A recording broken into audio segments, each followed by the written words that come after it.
Now, I've got to tell you how great it is to see all of y'all this morning. And let me ask you, are you feeling relaxed? You know, sort of chill? Sure. Now, that's what I thought. But I really don't think that's all that surprising. I mean, unlike Christmas, I think for most folks, Easter is, well, let's just say it's a relatively stress-free holiday. But I could tell you that isn't the case for one person here this morning. You realize that?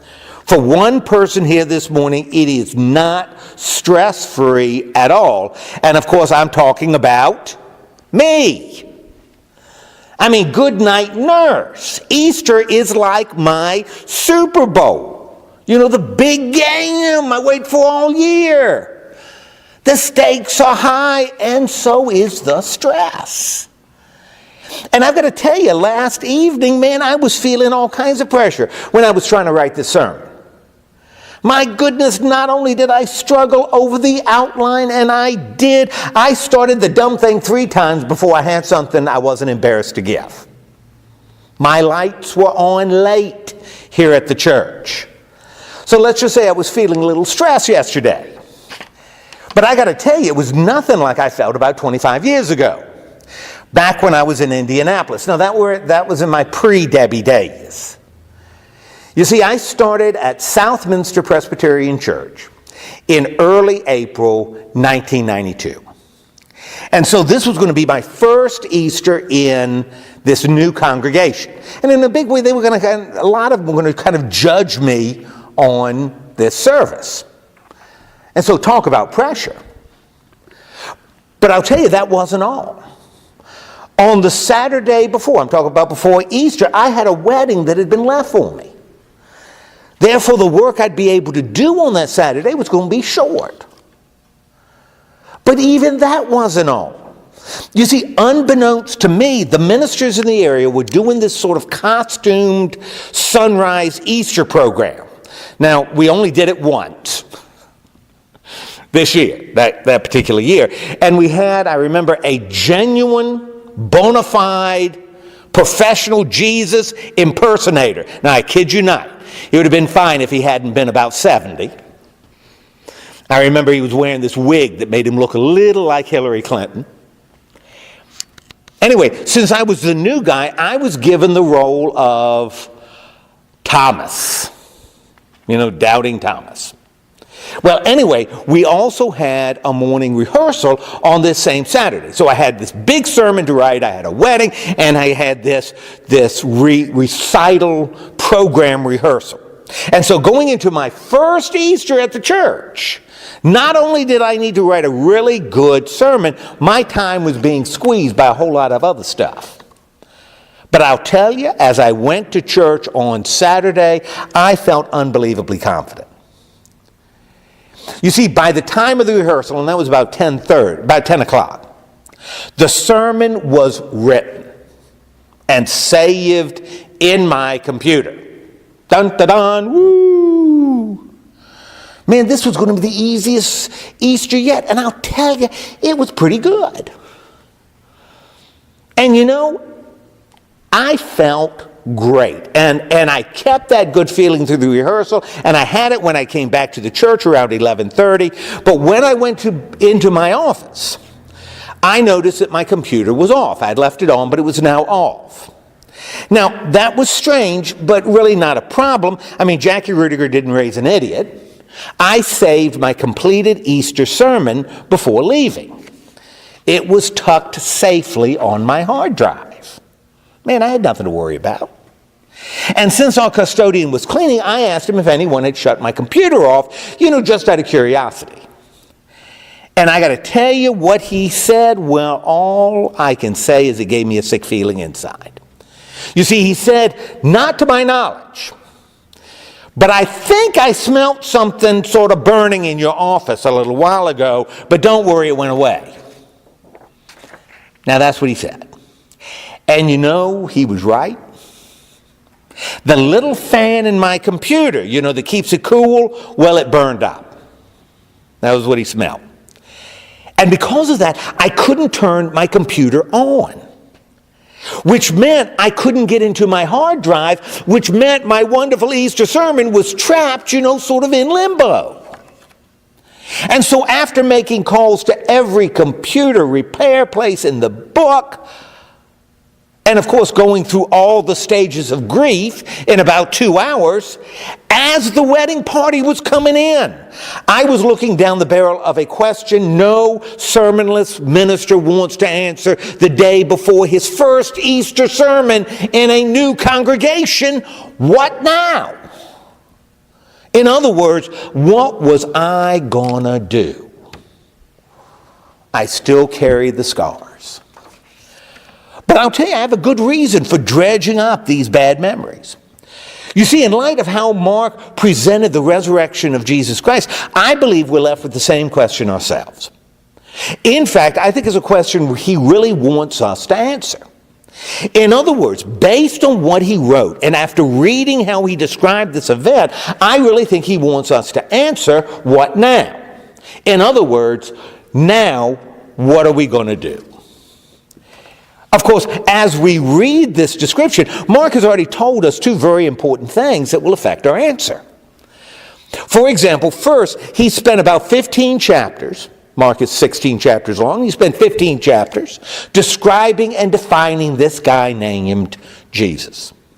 In fact, it's something he sort of laid out right at the beginning of his gospel. I mean, in the very first verse he wrote, "This is the good news about Jesus Christ, the Son of God." In other words, this gospel, this message of good news is about a person named Jesus, right? The one who is both the Christ and the Son of God. Man, this was Mark's title. And for the first 8 chapters or so, Mark wrote about how Jesus was the Christ, the Messiah. And in those chapters, Jesus did all kinds of amazing stuff. I mean, he healed the sick and he cast out demons, he fed thousands of people, and he stilled the storm. And he taught about God's kingdom, both as it is now and will be in the future. And so before he wrote about the resurrection, we already know that Jesus was the Christ, something that Peter also recognized at the end of this first section. Mark wrote, "Then Jesus asked him, 'But who do you say I am?' 'You are the Messiah, the Christ,' Peter replied. Jesus warned the disciples not to tell anyone about him." Now that's what he wrote. But remember, according to Mark, Jesus wasn't just the Christ, the Messiah. He was also what? The Son of God, right? He says that in verse 1. And while the Christ did amazing things in the first half of the gospel, after Peter's confession, well, the tone sort of changes, with Jesus saying things like, Jesus began telling his disciples what would happen to him. He said, "The nation's leaders, the chief priests, the teachers of the law of Moses, will make the Son of Man suffer terribly. He will be rejected and killed, but 3 days later, he will rise to life."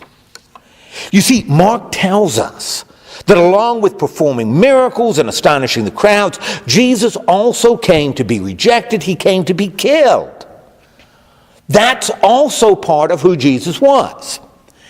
And I'll tell you, that's why right at the end of the crucifixion, in other words, the end of the second half of his gospel, he wrote, a Roman army officer was standing in front of Jesus. When the officer saw how Jesus died, he said, "This man really was the Son of God."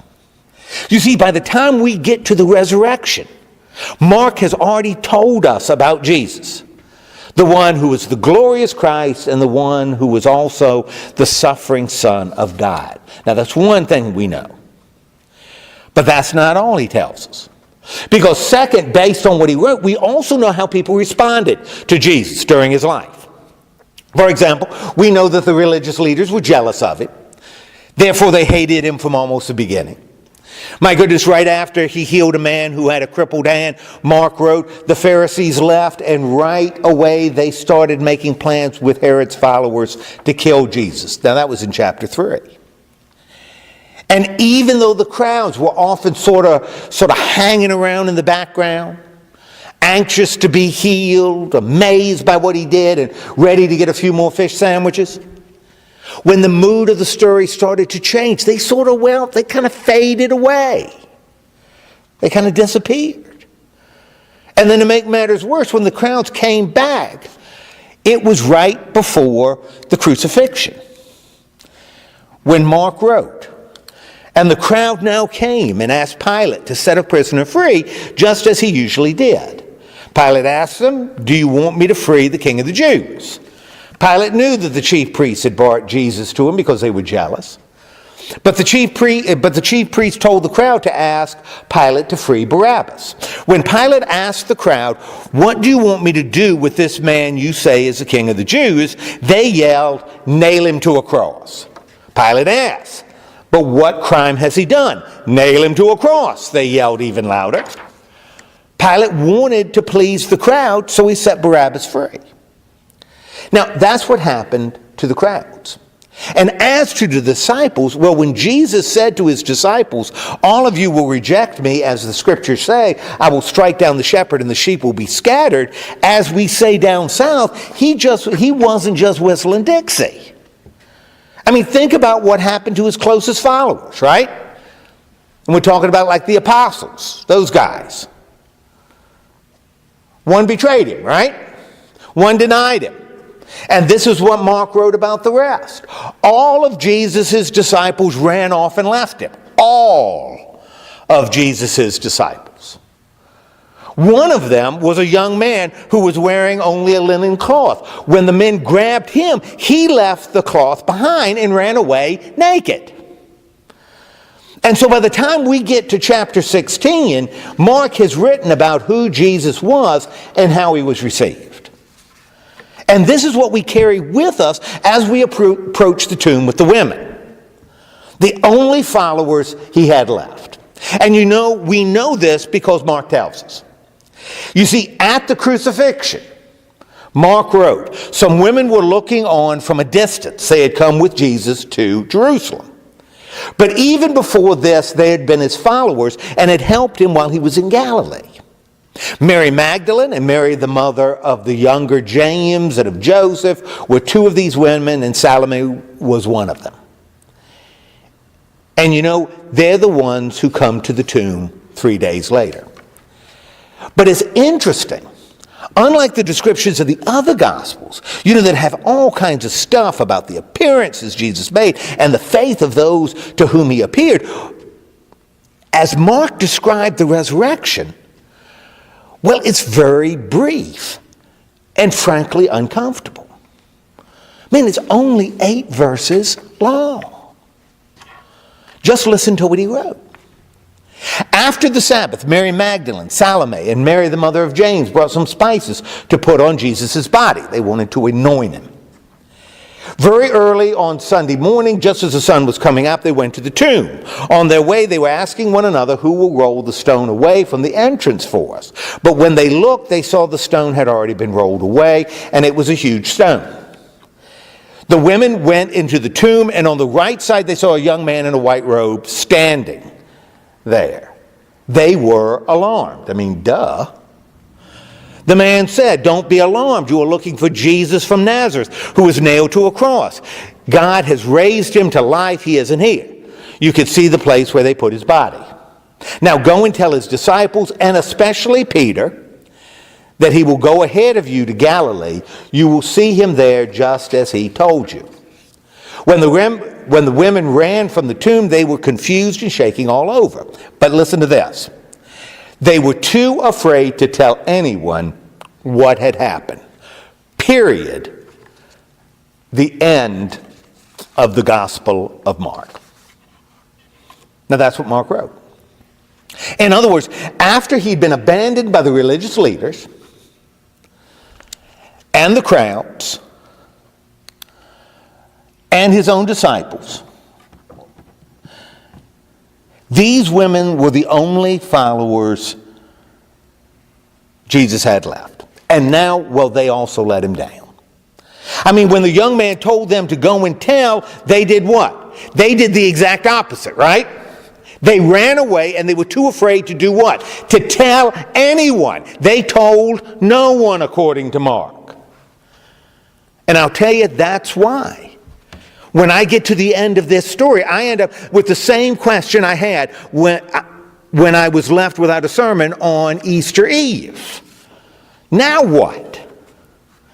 And I'll tell you, I don't think I'm the first to feel that way. Because some folks a long, long time ago, and we're talking about 1,500 years ago, felt so uncomfortable with the way Mark ended, they tacked on 2 different endings. Neither of which is part of the original. But you know, that question, what now? Man, I think that's exactly what Mark wanted his readers to ask. Exactly what he wants us to ask. Because it's really up to us to write the rest of the story. I mean, after everybody failed, after everybody proved to be weak and inadequate, my gosh, after everybody, and I mean everybody, let Jesus down, and they did, we're really left with the question right now, right here, what are we going to do? How are we going to respond to the one we believe is both the Christ and the Son of God?